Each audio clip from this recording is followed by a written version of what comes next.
দেখো my dear students, at present যে situation, PhD করলেই যে তুমি অ্যাসিস্ট্যান্ট প্রফেসর হবে এই জিনিসটা কিন্তু সম্পূর্ণ ভুল। পিএইচডি করার পরও তুমি স্কুল টিচারও হয়ে থাকতে পারো, যদি তুমি স্কুলে চাকরি করো। তুমি প্রাইমারি স্কুলের টিচারও থাকতে পারো, কিন্তু তোমার চেষ্টা, তুমি একটা হায়ার স্টাডিজ করেছো সেই বিষয়টা কিন্তু আলাদা। এবং সবাই চেষ্টা করে আরও সামনের দিকে নিজেকে এগিয়ে নিয়ে যাওয়ার। তো প্রথম কথা যেটা বলবো যে তোমার প্রিপারেশন লেভেলটাকে এমন জায়গায় নিয়ে যাও, বা তোমার প্রিপারেশন লেভেলটাকে এমন পর্যায়ে নিয়ে যাও তাতে করে তুমি এই জায়গা থেকে খুব স্মুথলি এই জায়গা থেকে বেরোতে পারো।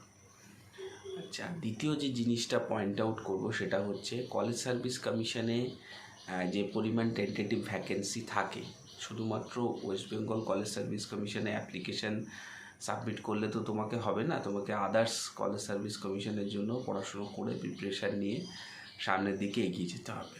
এবং দুটো স্ট্র্যাটেজিক ওয়েতে চলতে হবে। কোনো একটা নির্দিষ্ট স্ট্র্যাটেজিক ওয়েতে যদি তুমি প্রিপারেশান নাও, হয়তো সেখানে তুমি ফেলিওর হয়ে যেতেও পারো। এবং আমার মনে হয় আপকামিং যে সমস্ত পরীক্ষাগুলো আসছে সেই সমস্ত পরীক্ষাগুলোর প্রিপারেশান নেওয়াটাও কিন্তু ভীষণভাবে জরুরি। কেন বলছি, দেখো, তুমি একতরফায় প্রিপারেশান নিলে সেখানে তুমি সাকসেসফুল হলে না। অথচ ধরো তুমি পিএইচডি করে কোনো একটা কলেজে গেস্ট লেকচারার হয়ে থাকলে, আর তোমারই এক বন্ধু সে পিএইচডি কমপ্লিট করে বলতে পারো সে পুলিশে চাকরি পেয়ে গেল। দেখা যাচ্ছে তোমার ফিউচারে তুমি পেনশন পাচ্ছ না, হায়ার স্টাডিজ করে সে পেনশনও পাচ্ছে। তখন সে, এবং তোমার জীবন চালানো, দেখো এটা কাউকে দেখানোর বিষয় নয়, জীবন চালানোটাও খুব টাফ হয়ে যাবে। তো সেই জন্য প্রিপারেশান মোড বা প্রিপারেশানটাকে এমন হাই লেভেলে নিয়ে যাও যাতে করে তুমি সেখান থেকে ভালো পরিমাণে এবং ব্যাপক পরিমাণে বেনিফিট হতে পারো। এবং সেই জিনিসটা কিন্তু ভীষণভাবে গুরুত্বপূর্ণ এবং ভীষণভাবে কিন্তু প্রয়োজনীয়। দেখো, কোথাও না কোথাও তুমি এমন একটা যে ফেজে থাকবে, যে ফেজটা থেকে তুমি নিজেকে সেখান থেকে টার্মিনেট করে বেরিয়ে আসতে পারবে না, এটাও একটা স্বাভাবিক বিষয়।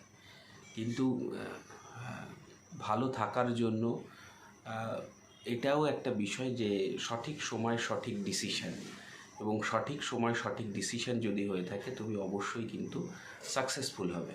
লাইফে সাকসেসফুল হওয়াটাও কিন্তু ভীষণভাবে জরুরি, এবং সেই জন্য তোমাকে স্যাক্রিফাইস করতে হবে এবং তার সাথে হিউজ পরিমাণে প্রিপারেশান নিতে হবে। যে প্রিপারেশানটা তোমার আপকামিং ফেজে নেওয়াটা যদি না নিয়ে থাকো তাহলে কিন্তু সেই জায়গাটা থেকে তুমি পুরোপুরিভাবে সেই জায়গাটা থেকে কিন্তু ইগনোর করে বেরিয়ে আসতে পারবে না।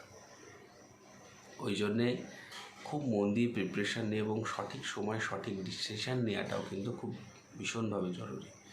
তো যাই হোক, no more no less, upcoming যে সমস্ত এক্সামিনেশান রয়েছে, ধরো এখন তুমি বসে আছো, কখন কলেজ সার্ভিস কমিশনের পরীক্ষা হবে তখন তুমি প্রিপারেশান নেবে?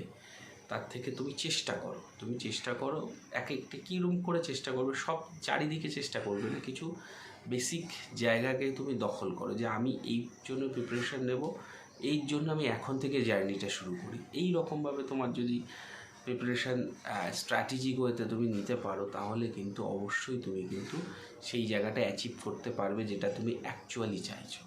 তো মন দিয়ে প্রিপারেশান নাও, খুব মন দিয়ে ভালো করে পড়াশুনো করো, অবশ্যই কোনো না কোনো রুট দিয়ে তুমি কিন্তু সামনের দিকে এগিয়ে যাবে।